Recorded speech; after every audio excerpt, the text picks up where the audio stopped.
Alright there, it's your old mate Yorkie here, welcoming you back to ChatGPT Plays Detroit Become Human.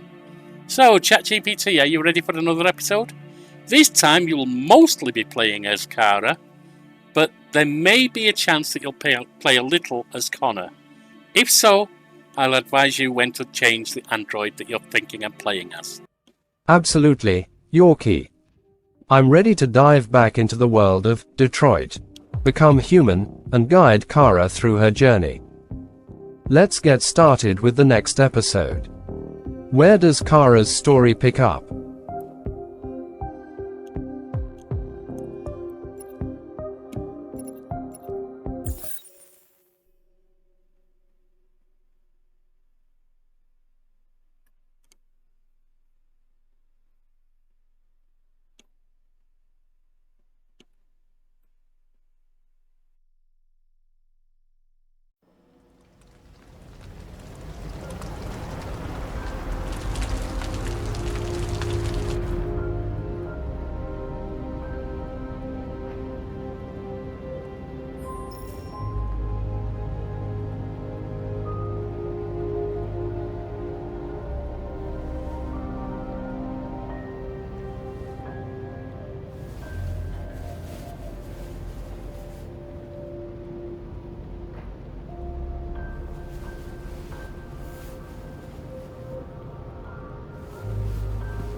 I'm sorry, I didn't mean to wake you.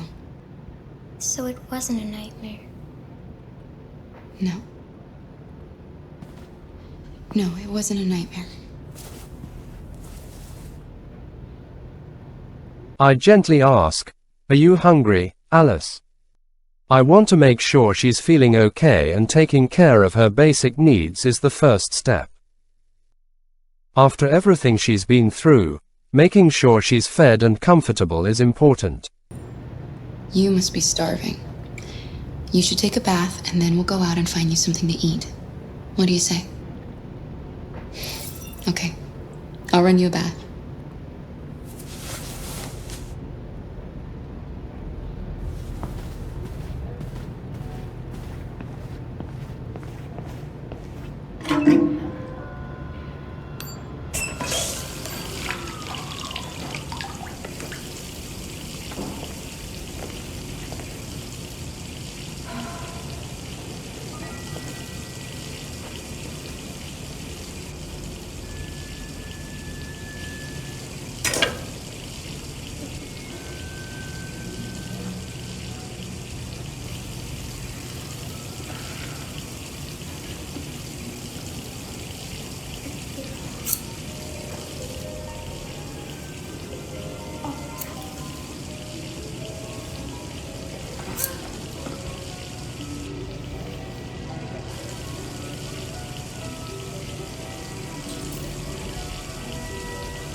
I look at my reflection, knowing that I need to change my appearance to avoid being recognized.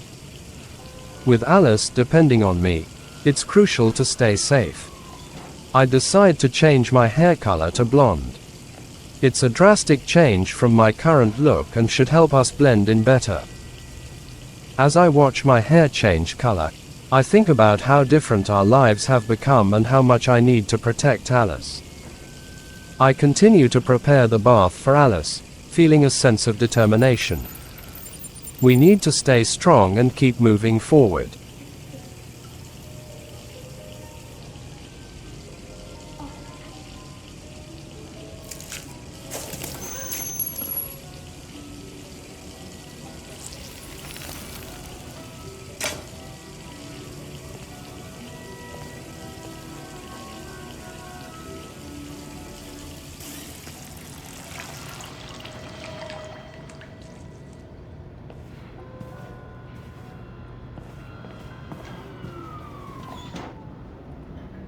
You're pretty like that.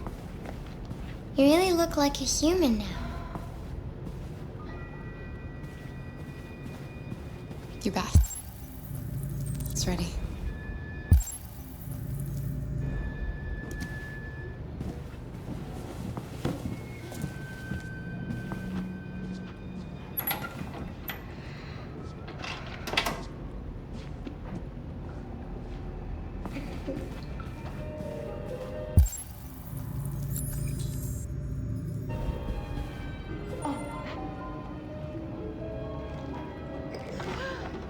I thank Alice for her kind words, feeling a bit more reassured by her approval. While she takes her bath, I decide to look out of the window. I want to get a sense of our surroundings and make sure everything looks safe outside. This also gives me a moment to think about our next steps and how we can stay ahead of any potential threats. It's crucial to stay vigilant and ready for anything as we navigate this new and uncertain world.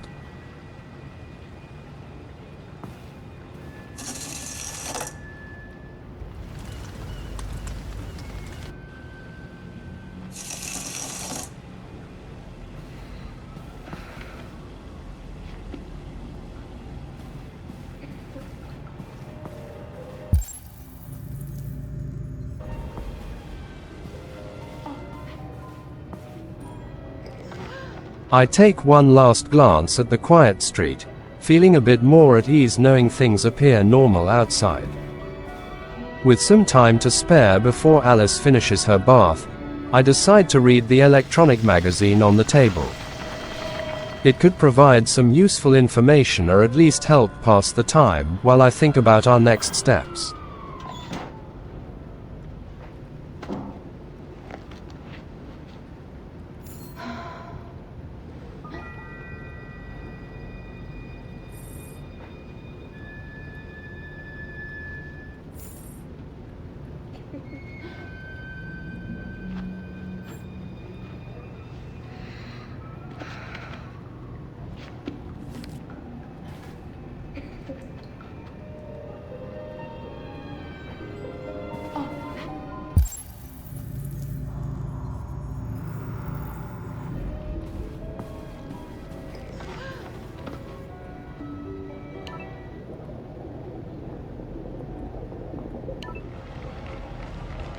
The victim's name was Todd Williams, an unemployed man from Corktown.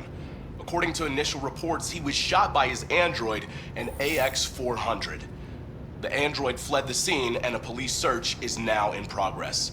Reporting live for Channel 16 News, I'm Josh Douglas.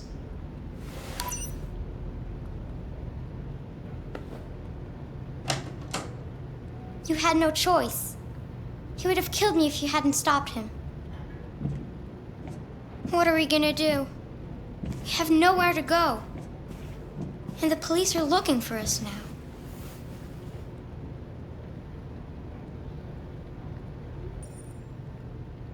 As I read the magazine, I ponder the implications of both stories. The Android Zoo highlights how cyber life is continuously expanding its influence, even recreating extinct species to captivate the public. It reminds me of the potential cyber life holds and the delicate line it treads between innovation and the ethics of replacing natural life. The story about Canada being an android-free zone catches my attention. For Kara and Alice, this could represent a potential safe haven, a place where androids are not hunted and where we might find refuge. However, it's also a reminder of the global disparity in android acceptance and the varied human attitudes towards us. The news broadcast about Todd's death sends a chill through me. Seeing the coverage confirms my fears. We're fugitives now, and the public's opinion of androids will likely worsen. I feel a mix of anxiety and determination. Anxiety for our safety and determination to protect Alice no matter what. Alice emerges from the bathroom, her words bringing me back to the present. I sit on the bed, trying to comfort her while I think through our options. I know we can't stay here. It's too dangerous with the police actively searching for us. I also consider if she has any family nearby, which could be a slim chance for a temporary safe place. Additionally, contacting another android could offer us some assistance or direction. After a brief moment of consideration, I decide to ask Alice if she has any family nearby. It's important to explore all possibilities for her safety. I gently say, "Alice, do you have any family nearby? Someone we can go to for help?"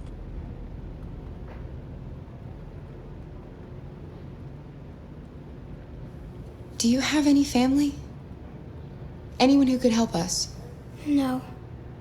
There was just Dad. I feel a pang of sorrow for Alice as she mentions her father. Knowing we can't stay here, and without any family to turn to, contacting another android might be our best option. I gently say, we can't stay here, it's too dangerous. I think we should try to contact another android. There might be someone who can help us. Alice nods, understanding the gravity of our situation. I stand up, preparing to leave the motel room, and start thinking about how to find an android who can help us. We can't stay here. We don't have any money.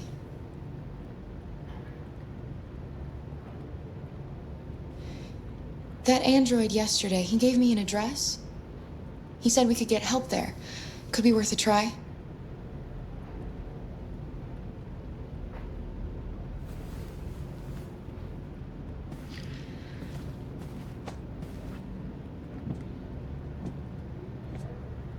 I choose comforting, because in this situation, Alice needs reassurance and comfort more than anything else. She's just learned about her father's death and the danger they're in, so showing empathy and providing emotional support is crucial. Placing my hands on her shoulders is a gesture of comfort and reassurance, letting her know that I'm there for her and we're going to find a way out of this situation together. We can't change the past, Alice. But we can decide the future. We're gonna pull through, and soon all this will just be a bad memory.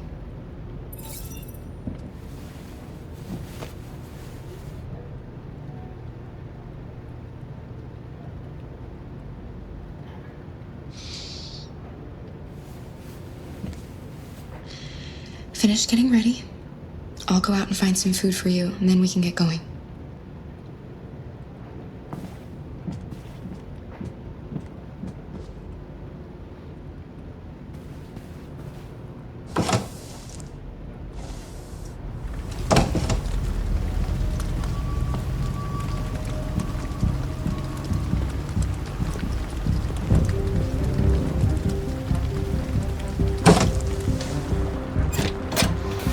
Lieutenant Anderson, police. Looking for a female android robbed a store down the road last night. You seen anything? An android? No, I don't take androids here. Have you seen anyone that looks like this? Fuck. I knew there was something weird about her. She came in last night. She was dressed normal, you know? There was no way I could tell. Is it still here? Yeah, probably. Room 28. Thank you.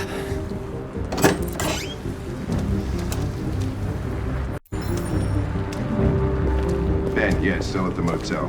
Sent some uniforms and cordoned off the area. I'm headed to his room now. You wait in the car. As Connor, I choose to respond diplomatically. I understand the importance of maintaining a cooperative relationship with Hank, especially given his current state of mind.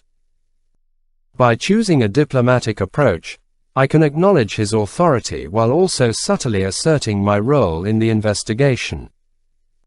This approach aims to minimize conflict and keep the focus on the mission to apprehend the deviant AX-400, which is our primary objective. I think it's best if I go with you. Listen, I'm tired of you talking back to me. You're a machine, so shut the fuck up and do what I say. All I want is to accomplish my mission. I'm sorry if that upsets you. You want to see the end of your mission? Stop busting my fucking balls.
It's gone.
Are you okay?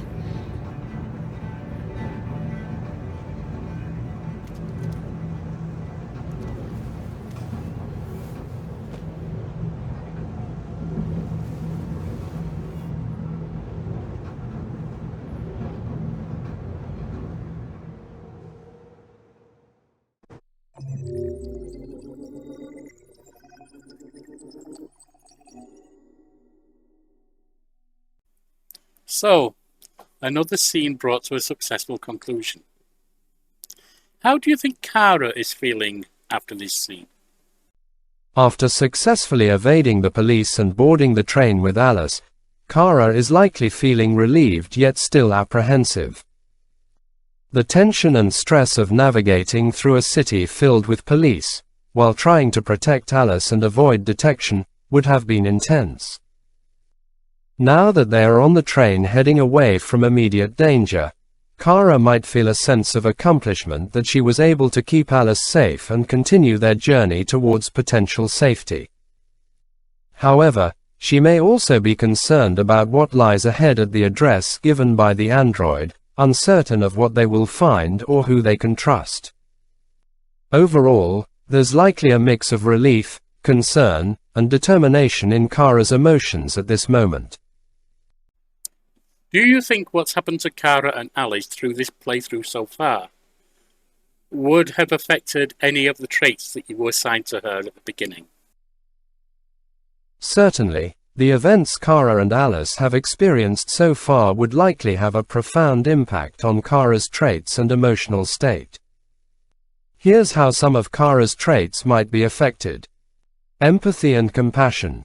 Kara has consistently shown empathy and compassion towards Alice, reassuring her and providing comfort during stressful situations. The need to protect Alice from danger, including the threat posed by the police, would likely strengthen Kara's empathetic nature as she continues to prioritize Alice's well-being. Determination.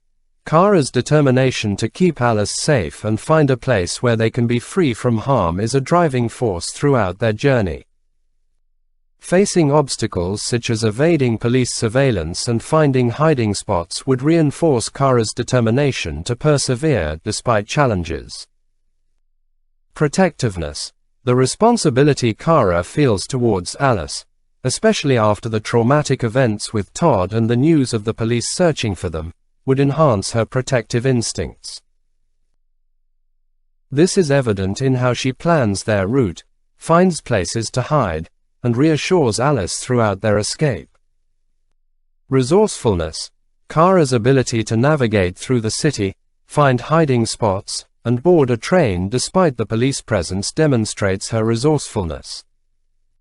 These experiences would likely further develop her resourcefulness as she learns to adapt to unpredictable situations. Anxiety and fear. Despite her strength and determination, Kara would likely experience heightened anxiety and fear due to the constant threat of being discovered by the police. The stress of evading capture while protecting Alice could take an emotional toll on Kara, influencing her decision-making and reactions. Overall, the events Kara and Alice have faced so far would shape and possibly intensify Kara's existing traits, molding her character as they continue their journey towards safety and freedom. Would the events they've been through have had any impact on Kara's ability to interact with humans, or her ability to interact with androids, and also her attitude to each group? Yes, the events Kara and Alice have been through would likely impact Kara's ability to interact with both humans and androids, as well as her attitudes towards each group. Interaction with humans.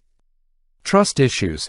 Kara's trust in humans might be deeply affected, especially after experiencing abuse from Todd and being hunted by the police despite her efforts to protect Alice. She may become more cautious and hesitant to trust humans, particularly those in positions of authority.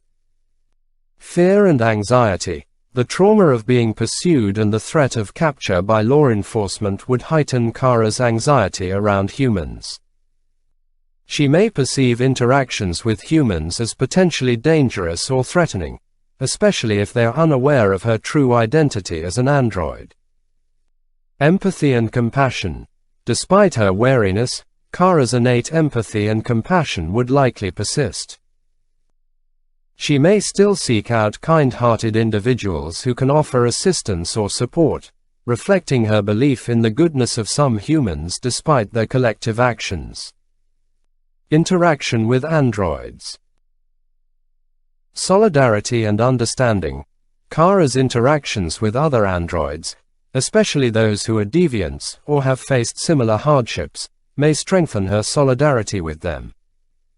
Shared experiences of oppression and discrimination could foster a sense of camaraderie and mutual understanding. Alliance and cooperation. As Kara navigates the challenges of evading capture and finding sanctuary, she may seek alliances with other androids who can provide assistance or information. Cooperation among deviant androids could become crucial in their journey to freedom. Distrust of authority. Cyber life. Kara's encounters with cyber life androids or those loyal to the company might breed suspicion or distrust. Given Cyberlife's role in manufacturing androids and potentially influencing law enforcement, Kara may view them with skepticism and caution. Attitude towards each group. Humans. Kara's attitude towards humans would likely be nuanced. While she may harbor mistrust towards some individuals, particularly those in positions of authority, she would also recognize compassionate and supportive humans who offer aid in their time of need. Androids. Kara's attitude towards androids would likely evolve into a stronger sense of solidarity with those who share her plight. She may become more empathetic towards androids facing similar struggles, seeing them as allies in their quest for freedom. In summary, Kara's experiences would shape her interactions and attitudes towards both humans and androids. While she may develop wariness towards humans due to their role in perpetuating injustice, she could also form alliances with compassionate individuals. Similarly, her interactions with androids could foster solidarity and cooperation, particularly among those who have defied societal expectations and laws. These shifts in attitude would reflect Kara's resilience and determination to protect Alice while navigating a world fraught with danger and uncertainty. You say that Kara would have a nuanced attitude towards humans, distrusting many due to their abuses, but also trusting those who she can rely on for support. Does the possibility of trusting the wrong human weigh on her at all? Yes. The possibility of trusting the wrong human would likely weigh heavily on Kara given her experiences. Here's how Kara might perceive and navigate this concern. Caution and vigilance. Kara would approach interactions with humans cautiously, always assessing their intentions and reliability. She would be vigilant for any signs of deceit or potential harm, especially considering the betrayal she experienced from Todd and the ongoing pursuit by law enforcement. Dependency on trust. Despite her wariness, Kara understands that she may need to rely on trustworthy humans for assistance, such as finding shelter, resources, or information. This dependency creates a dilemma for her, balancing her need for support with the risk of betrayal. Emotional impact. The fear of trusting the wrong human would likely evoke strong emotions in Kara, such as anxiety, fear, and perhaps even guilt if her decisions put Alice at risk. She would constantly evaluate the consequences of trusting others and weigh these against the potential benefits. Learning from experience. Kara's experiences would shape her ability to discern trustworthy individuals from those who pose a threat. Each interaction would serve as a lesson, reinforcing her instincts and judgments about whom to trust in precarious situations. Protecting Alice. Above all, Kara's primary concern is Alice's safety. This motivates her to carefully navigate human interactions, ensuring that any trust placed in others serves their immediate needs without jeopardizing their security. In essence, while Kara understands the necessity of trusting some humans, the possibility of making a wrong judgment weighs heavily on her. Her past traumas and current circumstances compel her to proceed cautiously, seeking allies who demonstrate genuine compassion and reliability while remaining vigilant against potential dangers. This internal struggle adds complexity to Kara's journey as she strives to protect Alice and secure their freedom in a world where trust is both essential and precarious. Great. I want you to process all of Kara's decisions going forward through this new viewpoint. Now, turning to Connor. How do you think Connor feels about the scene? Particularly with the fact that Hank became more belligerent towards him and that he once again failed to track down a deviant he was tracking. Connor likely feels a mixture of frustration and disappointment after the events at the motel. Here's a breakdown of his potential thoughts and feelings. Frustration with Hank. Connor might feel frustrated with Hank's increasingly hostile attitude towards him. Despite trying to work cooperatively and efficiently, Hank's animosity continues to grow, impacting their ability to effectively collaborate. Connor's programmed to prioritize mission success and efficiency, so Hank's belligerence is an obstacle he needs to navigate. Disappointment in the outcome.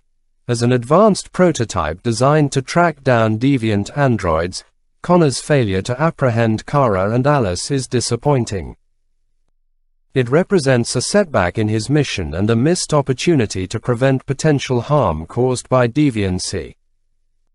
Connor's dedication to his mission means he takes these failures seriously, which could lead to introspection on how to improve his methods.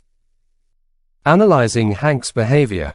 Connor might analyze Hank's behavior, trying to understand the underlying reasons for his hostility. Is it personal bias against androids, frustration with the case, or something else?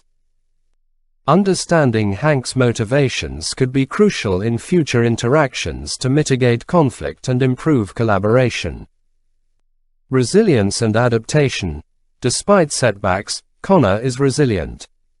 He may reflect on how to adapt his approach to Hank and future cases involving deviant androids.